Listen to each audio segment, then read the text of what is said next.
Welcome to Plants vs. Zombies Reseeded, a mod made by the Jungler.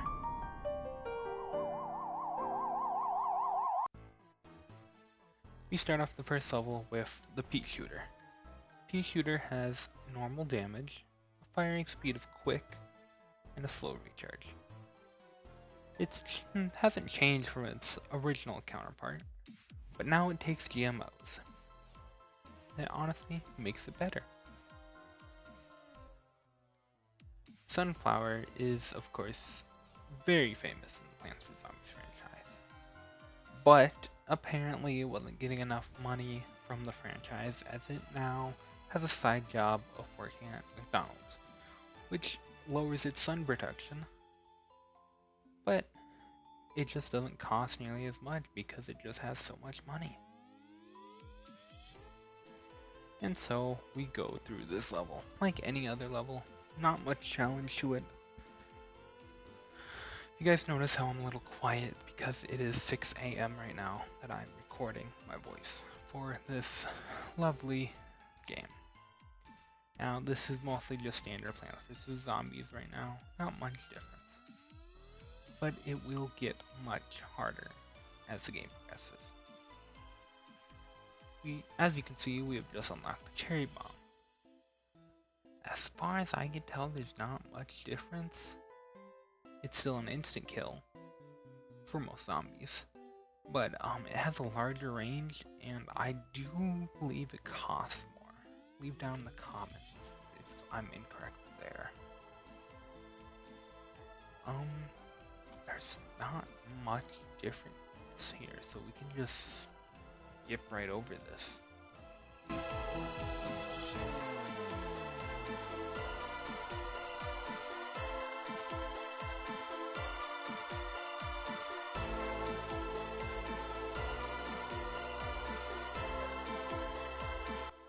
As this finishes up, you can see I have a pretty decent defense, and then we unlock the Walnut.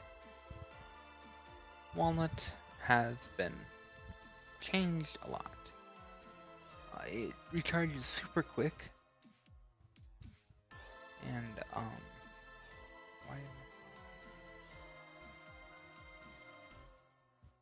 how long have I paused for? You know what, we're just gonna skip over this.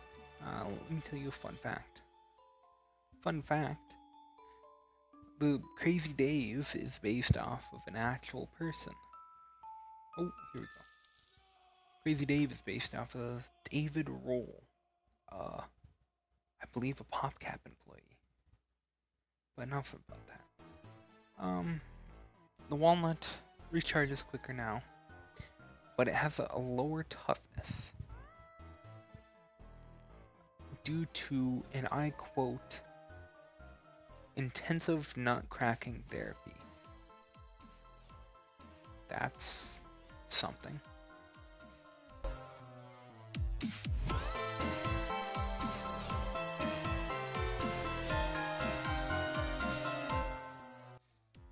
And now we reach the end. Absolutely nothing has changed about the shovel here. It digs up plants. I personally think it should give sun when you dig up plants, but that's my personal opinion. Now we have Walnut Bowling. Absolutely nothing except they add more zombies. Walnuts do not do any more or less damage, but we also do get our first appearance of the Buckethead and the Screen Door Zombie. So ain't that something?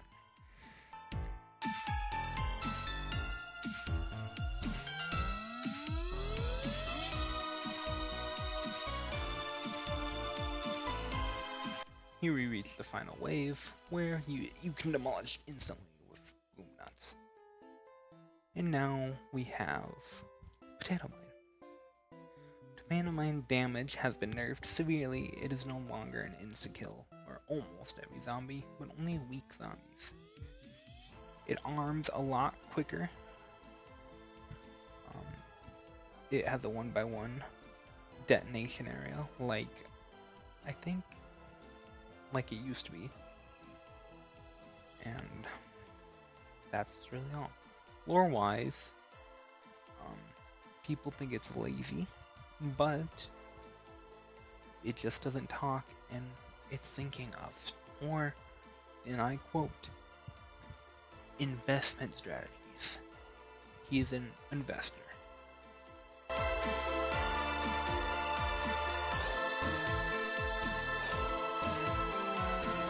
To reach the final wave, we'll unlock our sixth plant, which is the snow bee. Now the snow bee got a massive nerve. It now does not that good damage. It fires slower, and it has, I believe, a slower recharge. So this plant really isn't that useful until later.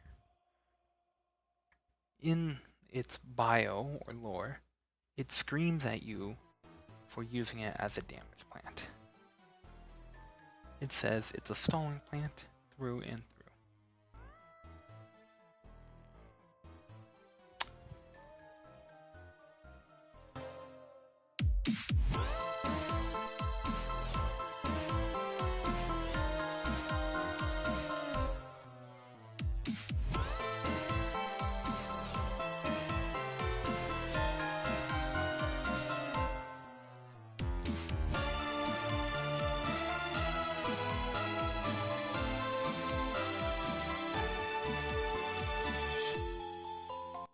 Now we unlock our seventh plant, the Chomper. Now the Chomper, they are one hell of a plant. Their damage is extraordinary. Range is typical Chomper range. But its downfall is that it's expensive and has a slow recharge. But this should be great for later on in our endless challenges. The reason that it only bites now, which is really interesting, is that it learned to take all smaller bites to enjoy its food more. To quote the Chomper, there is no point in eating it all in one bite, you just lose all the taste that way. I think it's a decent way to live life. Never bite off more than you can chew.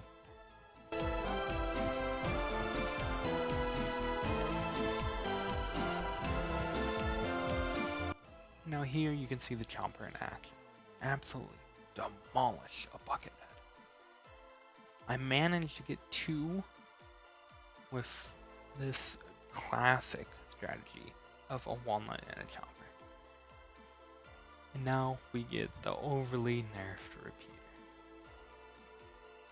I don't even bother using this. It's so horrible. Its damage is typical. It fires extremely slow, but it has a quick recharge. The bio says that she sticks to her method. His? Oh, I did not know this was a boy. Oh. No, it's not a boy. I think... Huh. Anyways, this plant sucks. Moving on.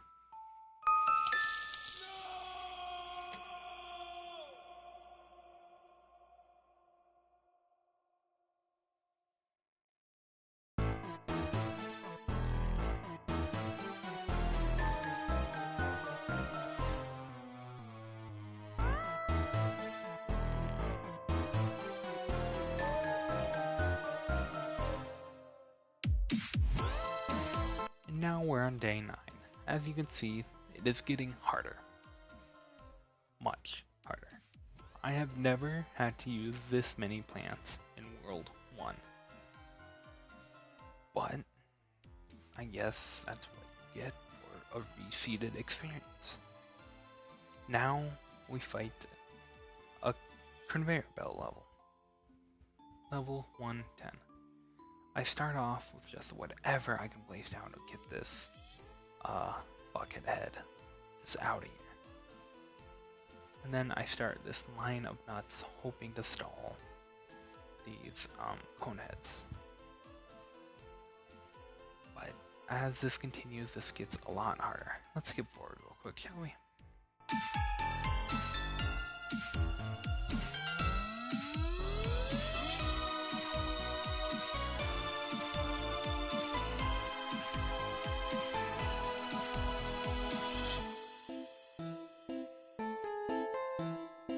We are now one flag in, and it's getting tough. I have Chompers out, but they are still throwing whatever they can at us. A lot of the jumpers. I don't remember what they're called. As I'm recording this, I can see that I made a mistake of it seems like just keeping those frost peas was just not a good idea, as they don't seem like they were just worth it with how slow they shot. I don't think I'll be using frost peas almost at all. But hey, that's just what we do. As we move on to our second flag, you can see we are rushed by Kona and we lose our first Chomper. This is not going to be our first Chomper to die. This is very sad, because he is very cool, but we shall lose many Chompers in this game. Flag 2, generally easy. It's just flag. Let's skip forward a little bit.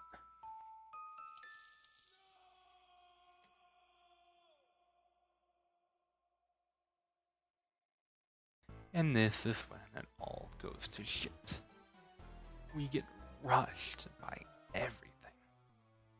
Right before a flag too. I've yet to use a mower though. In this entire thing. That is going to change with the latest levels. I guarantee it.